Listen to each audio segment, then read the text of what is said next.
Because from a matriarchal perspective in African culture, Brother Nick, it was the women who created polygyny.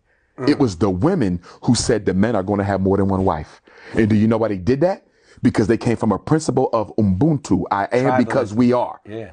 I'm not winning unless my sister winning. Yeah. And since men die sooner than women on average, and of course they die because of war and other unnatural factors, we normally outlive by women. Right. We got to make sure the community is stable.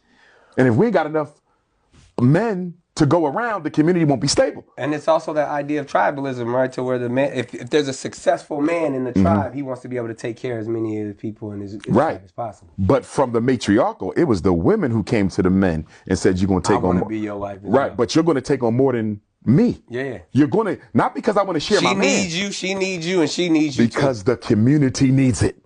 Polygyny is not about personal preference. Right. It's about making sure all the children got a dad and all the women got a husband, because you know, like I know, because Black America suffers from a shortage of Black males.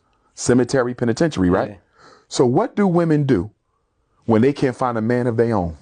I don't care how Christian they are, how Muslim they are, how Hebrew they are, they will share a married man. Yeah. And one of the contradictions that Black women have to deal with, who claim that they are not for polygyny, if you are not for polygyny, why is it we can often find single Black women being the mistress to a married Black man? If you are against plural marriage, how did you manage to end up as his mistress and he's married? So do you know what you're telling me? You're not against polygyny. You're against being accountable for it. You don't want nobody to know you are a co-wife. You see that? As long as it stays under the cover. Deep, Dr. Umar. but we got to deal with these issues.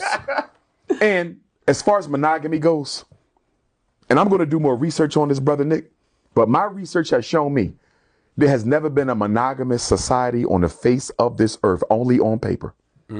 Don't get me wrong. You've always had men with one wife, but you have always had men with more than one wife.